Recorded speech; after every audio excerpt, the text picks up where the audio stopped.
Welcome to lecture number 3, where we will be covering module number 1 under subject financial management. So as we know, module number 1 is basically financial management. We have seen the meaning, objectives, changing role, interface, Indian financial systems and financial markets in our lecture number 1 and 2. So today we will be dealing with what are the financial instruments, what are the financial institutions, and what are financial services. So first, let us understand what financial instruments. So students, financial instruments is a real or virtual document representing a legal agreement involving any kind of monetary value. So basically, financial instruments are nothing but some particular kind of document or a thing that is having a monetary value. So financial instruments are one of the key components of Indian financial systems. They are the particular instruments which help us in receiving the finance, or either it helps us in investing, and each financial instrument is having some kind of value, that is monetary value, attached to it. So there are different types of financial instruments, which is a means or ways through which an investor can invest, or through which a borrower can borrow money only through the means or ways of financial instrument. For example, if you have to travel from one place to another, you take the means of a vehicle to travel, a means of transport. So there are different means of with which you can travel. Similarly, when you are in need of finance, or if you want to invest finance, the means through which you can do it is with the financial instruments. So they are a type of document which may be virtual, which may be real, which helps in either receiving the finance, lending finance, and it has a monetary value attached to it. So there are different kinds of financial instruments in the market with which people deal or they trade with. So financial instruments are divided basically on the classification basis on the marketability, on the nature, on the type of asset, on the type of market, and on maturity. So let us see what are the financial instruments which are divided marketability. So there can be two types of financial instruments under the head marketability. Some financial instruments can be easily marketable. When I say easily marketable, that means they can be easily sold in the market. For example, shares, debentures. Suppose if I am having shares of certain companies or debentures of company, I can easily transfer those shares. I can easily market this particular financial instrument, that is shares and debentures, in the market. So based on marketability, we have two types. One is which are easily marketable and which are non-marketable. So easily marketable are those which can be easily sold in the market, like shares and debentures. Non-marketable. Now, when I say non-marketable, means these are the financial instruments that cannot be sold in the market, that there is no marketability in respect of the financial instruments. Now, what are they? Now, your fixed deposit. Can you sell your fixed deposit? No. So your fixed deposit, your LIC policy. So in LIC policy, what happens? The name of the owner cannot be transferred. Whereas in case of shares and debentures, today the share is in your name. Tomorrow you can transfer it to some other name, somebody else's name. So the owner can be changed in respect of marketable securities. So once again, I repeat, financial instruments are classified on based of marketability in two types. Ones which are easily marketable, ones which are non-marketable, means the ownership does not change and you cannot sell this particular financial instruments. Next, let us see the financial instruments that is classified on the basis of nature. Now, on the basis of nature, the classification can be as cash securities or debt securities. When I say that financial instrument can be a cash security, means your currency notes, whatever currency notes you'll have, as per RBI, it is issued and it is written that promise to pay the bearer the sum mentioned in that particular currency note. So currency note is having a monetary value, and whatever monetary value is mentioned in the currency note, that belongs to the particular person who's holding that currency note. So on the basis of nature, we have cash securities, means example currency note. Now we have debt securities. Debt securities means which is not in the form of cash, but these securities are being issued in order to borrow money, like debentures again. Because in debt securities, what happens? The company is in need of funds, so it issues debentures and collects the or borrows the money from the investors. Based on nature, we can again have a classification as direct securities and indirect securities. Now, what is the meaning of direct securities? Now, direct securities are those securities that are directly issued by the borrower. Suppose I am a company, I'm in a need of capital, so I will issue shares. So what is happening? The company is directly raising the finance, so the shares are directly issued by the company. So shares debentures again fall in the category of direct securities.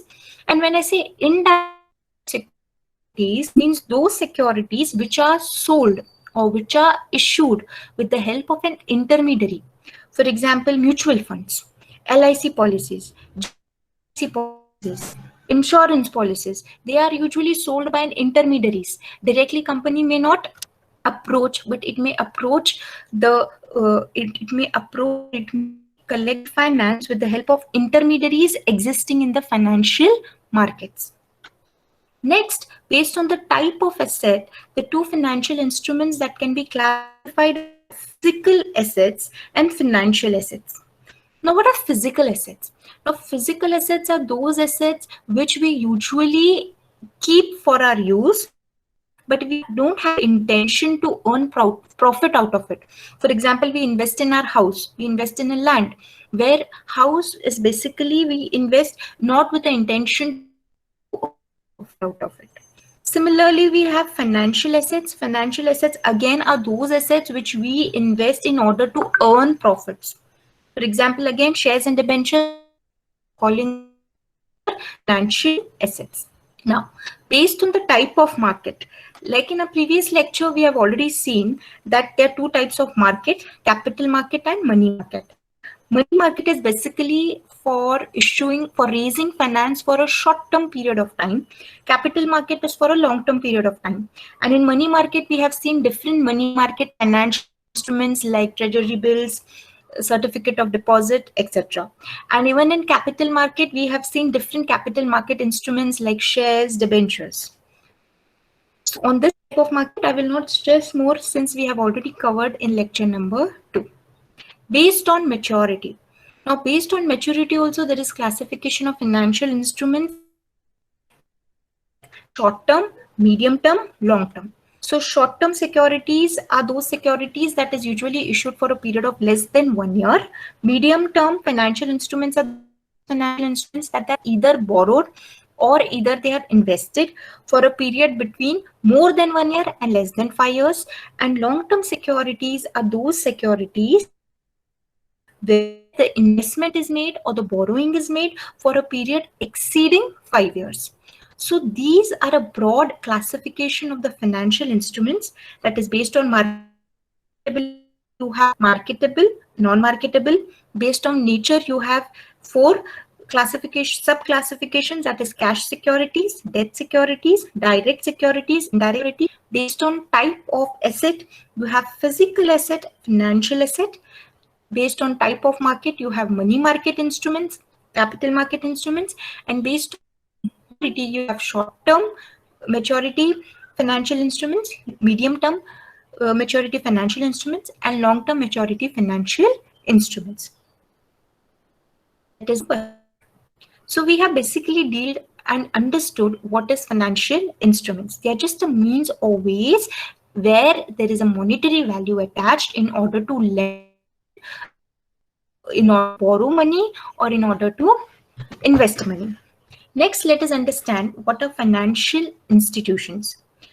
So students, financial institution is a set of institutions that are established by the government or by the private sector in order to lend, in order to borrow money or in order to invest money. So, financial institution is a set of institutions that are established by the government or by the private sector in order to lend, in order to borrow money or in order to invest money. So students, financial institution think that it is a company engaged in the business of dealing with financial and monetary transactions such as deposits, loans, investments, and currency exchange.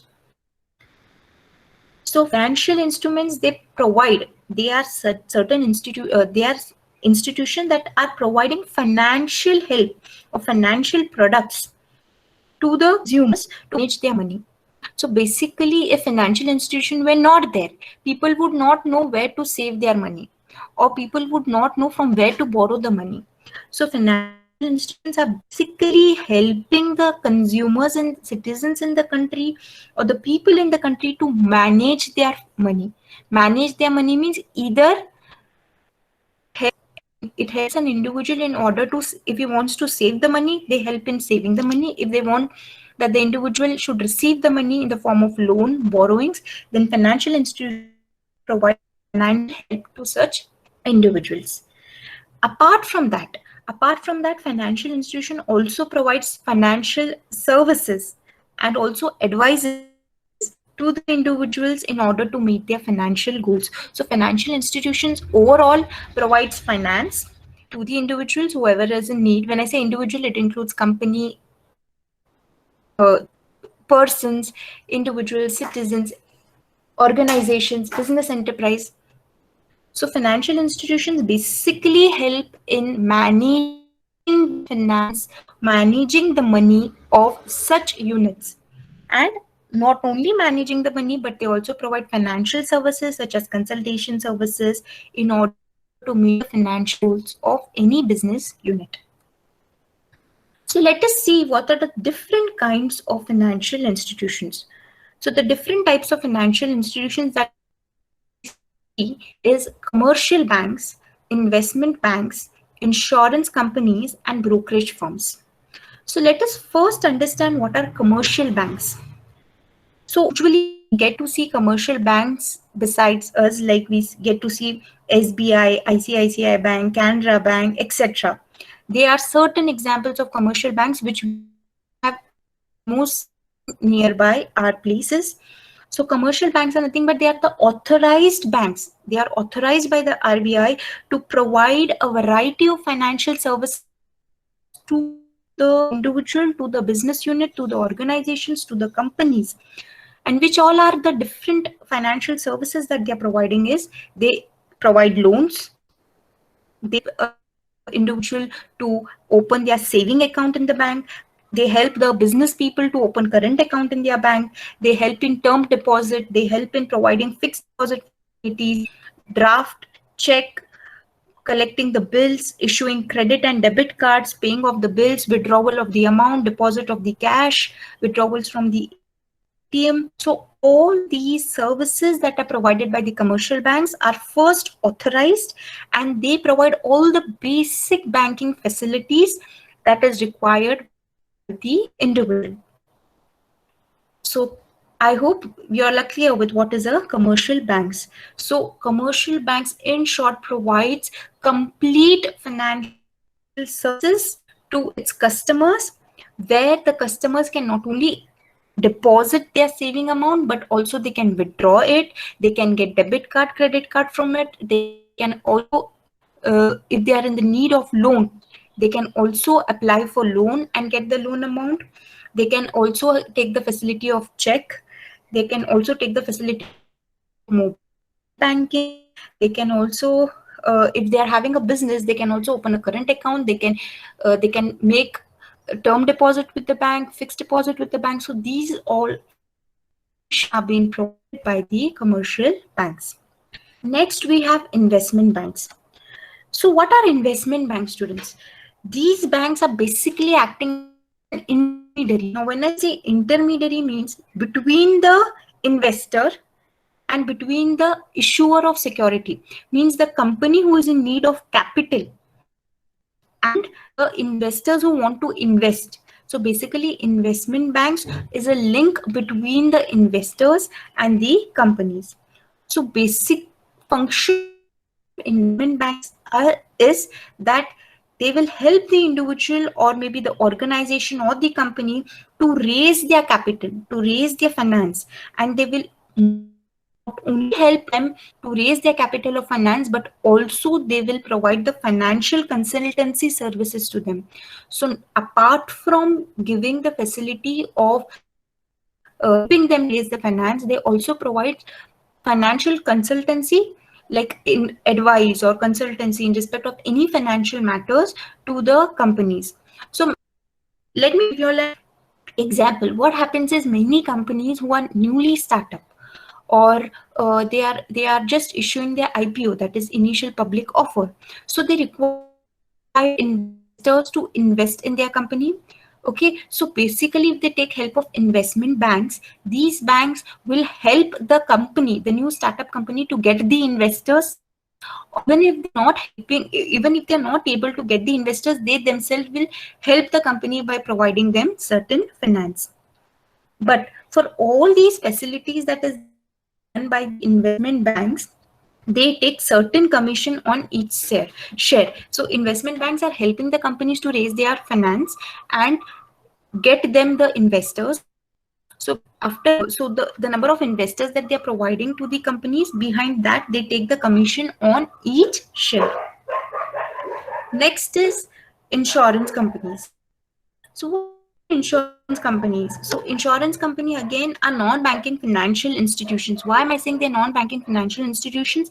Because they do not provide the basic financial services that is provided by the commercial banks. That is why they are categorized under different segments.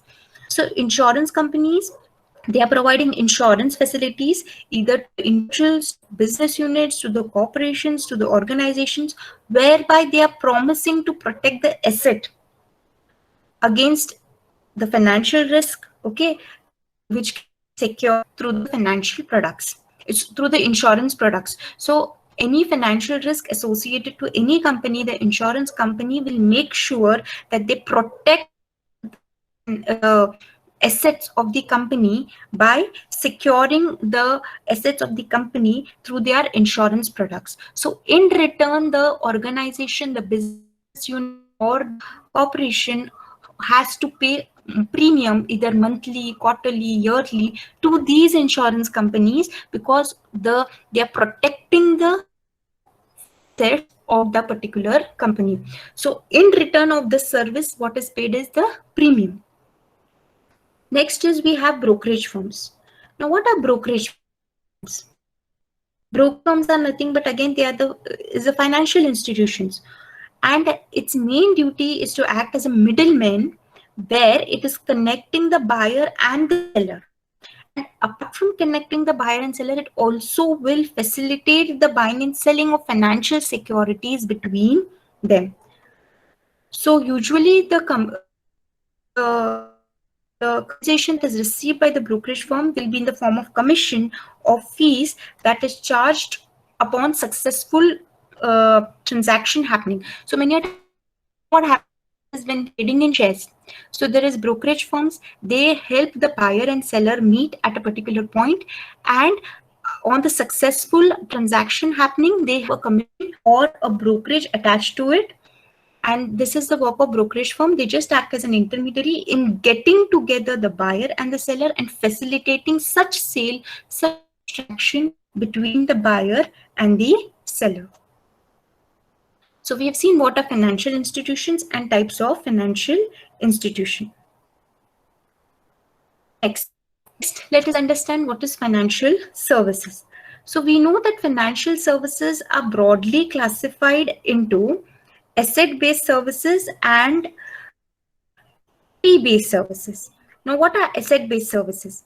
Asset-based services are funding against a range of corporate assets.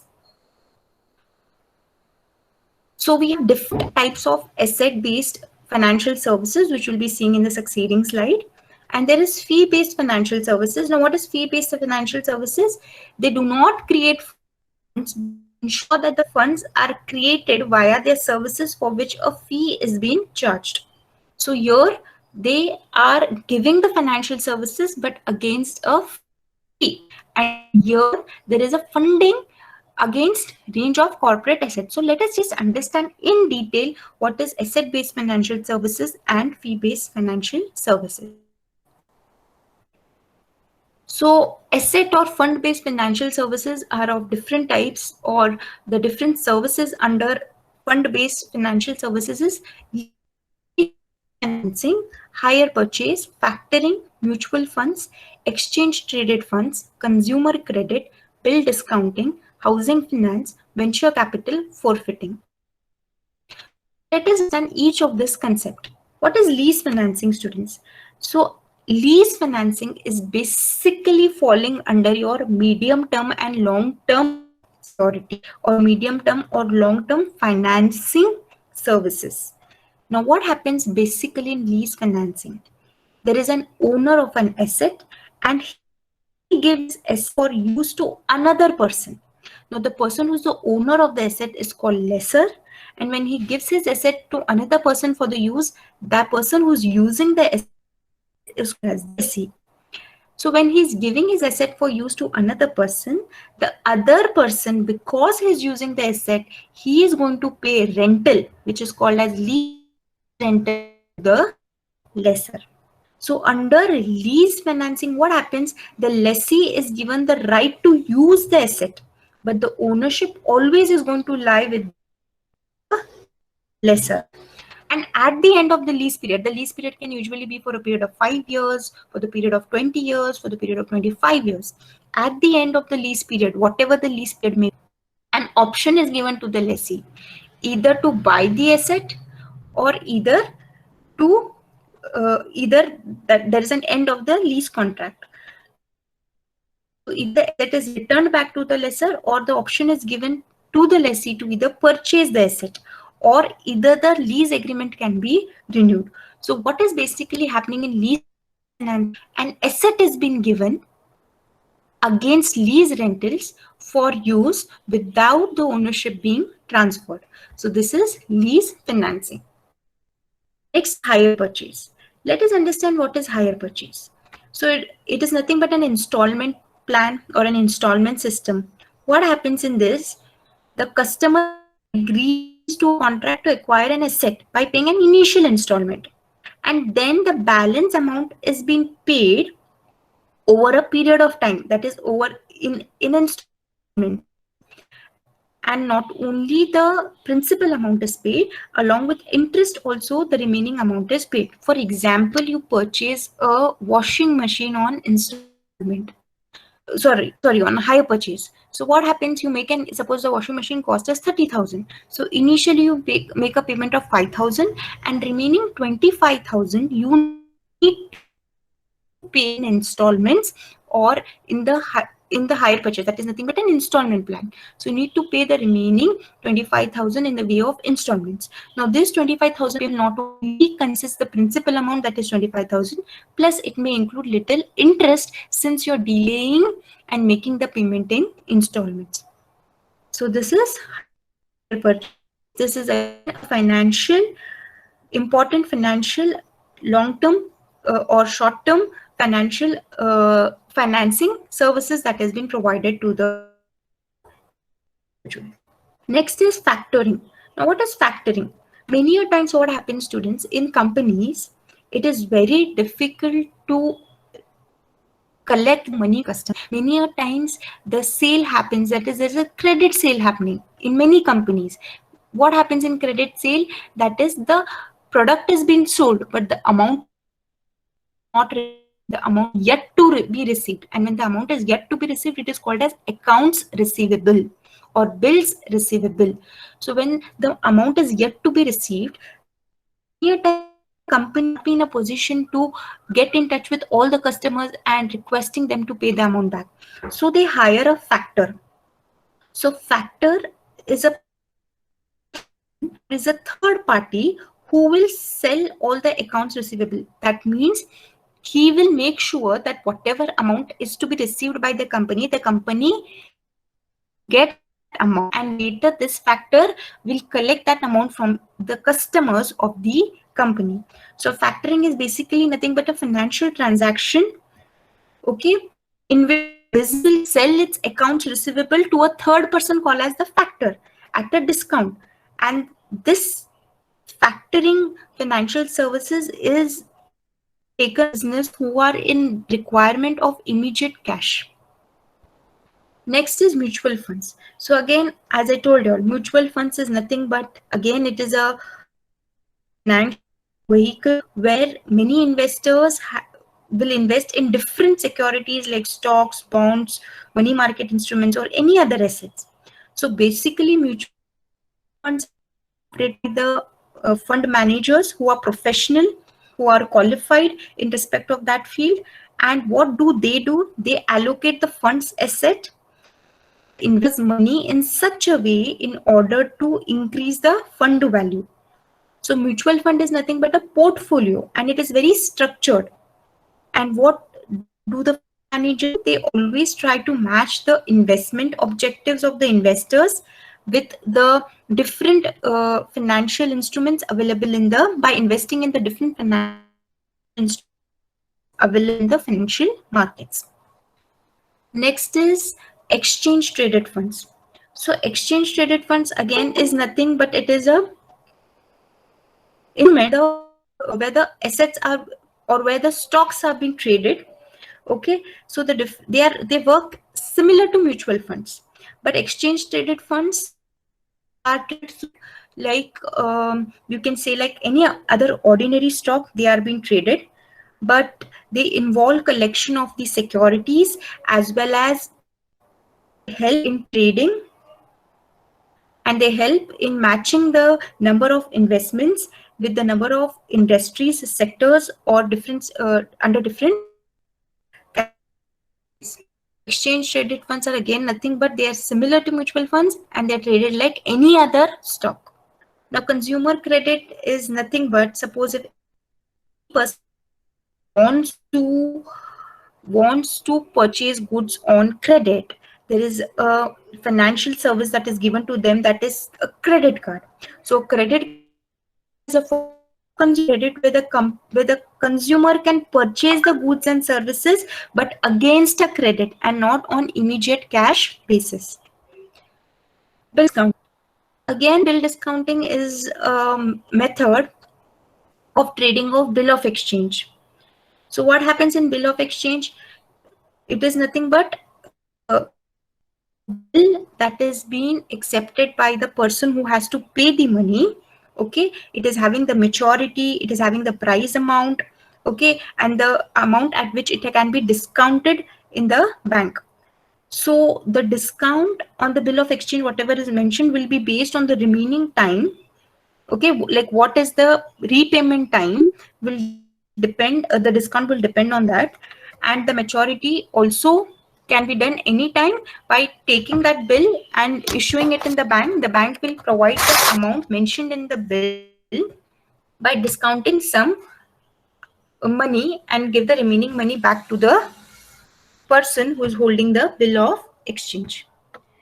Next is housing finance. Now, housing finance is nothing but it is a loan that is provided in order to purchase a house or modify the existing house, to renovate the existing house. So, for example, home loans, it comes under housing finance. Venture capital, again, let me tell you, students, it is for the startups. That is, venture capital is a capital that is provided to the startup companies or small businesses which are believed to have long-term growth potential. So this capital is provided in the form of private equity to those investors who are in need of funds and who have started a new business. In order to promote their business, some investors can invest in such companies by providing them finance, but it will be very riskier on the part of the investors to provide capital to the newly startup companies, because it is not sure whether their business idea will click or it may fall.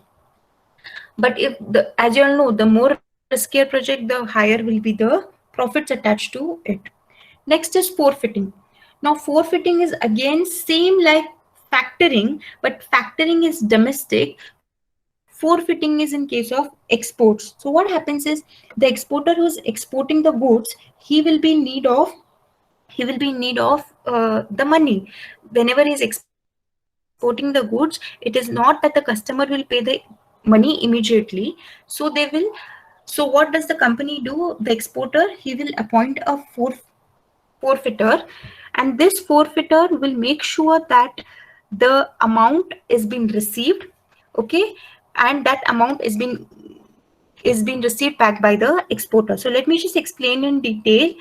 It is type of a financing, students, that helps the exporter to receive immediate cash by selling their receivables. Now, as I told you, receivables may be short-term receivables, long-term receivables, and they will sell such receivables to the forfeiter, and whatever amount is due, like by the importer to the exporter, it will be paid with the help of this forfeiture financial services. So forfeiting is a type of financial services usually used in the case of exports, where the exporter is in need of immediate cash. So instead of waiting for its importers to give the cash, it will sell its bills receivable to the forfeiter, and forfeiter will make sure that it pays the amount back to the exporter and collects the same from the importer. Next, we have fee-based financial services. Now, again, fee-based financial services are those services, as we know, that they do not create any funds, but they are services that are provided against a fee. Okay, so these are the some different kinds of fee-based financial services. So we have merchant banking. So again, merchant banking is nothing but it is a combination of banking plus consultancy services. So merchant bankers will help the firms, or will help the business units, or will help the clients by not only providing the banking facilities, but also they will provide various consultancy to its clients in the form of finance, financial consultancy, marketing, managerial, legal matters. All consultancy is provided, guidance is provided, there is advice that is given to such firms, but against a fee, and that is why they are falling under fee based financial services. So it helps every businessman to start up their own business by not only giving them finance to start their business, but also giving them required guidance and advice in starting up their business. It also helps in reviving, means it also helps in upbringing the sick business units. So the sick business units, which are loss making business unit, it also helps those businesses or those business units to come up. And next is stockbroking. So again, stockbroking is nothing but it is a service which gives every investor, retail investor, an opportunity to sell or buy their equities, their shares, their stocks. So stockbrokers will trade both on the exchange and over the counter, depending upon what is the liquidity position and what is to find the best price of the stock. So usually stockbroking is nothing but it is a particular type of service which is given to the investors in order to invest in or exchange not only on the stock exchange but also over the counter. So typically what the stockbroking firms will do, they will charge commission on whatever trade it makes on the client's behalf. Okay, so that is a commission or that is a fee that they are charging. Next is credit rating. Now credit rating is basically, it is an assessment, finding out what is the credit worthiness of the borrower in terms of a particular obligation, financial obligation. See, many big companies, they tend to borrow funds or borrow loans from banks. So usually banks will hire credit rating agencies. So these agencies will help to find out whether that particular company will be in the position to repay back the loan amount. So assessing the credit worthiness, okay, of a borrower, okay, in respect of the particular loan or a financial obligation, whether he will be able to repay based on the credit rating. The entity may seek to borrow the money. Okay, it may be individual, it may be a state authority, it may be corporation, it may be business unit. Next is debt securitization. So it is nothing but it is a process of liquidating the illiquid and long term assets like loans. Now, loans is not easily liquidable, but debt securitization helps in liquidating these assets such as loans, receivables of financial institutions by issuing marketable securities against them. So in debt securitization, what is happening? The debt is being securitized in respect of against the issuance of market securities. Next is letters of credit. So again, letter of credit is nothing but a bank guarantee that it's a bank guarantee that the buyer will make a payment to the seller, okay, and the buyer will make the payment to the seller on the time and in respect of the amount that has been mentioned. And suppose if the buyer is not able to make the payment to the seller, the bank will have to pay and recover, will have to pay the entire amount, whatever the buyer was supposed to pay the seller, to the seller. So letter of credit is nothing but it is a type of credit letter which has been given by the bank, which guarantees the seller that the buyer will make the payment. Now, bank guarantees. Now, bank guarantees is similar to letter of credit. So, bank guarantee means again a lending service that has been provided by the banks, which ensures that the liabilities of the debtors will be met. So, in case any debtor fails to make the payment, the bank will cover it.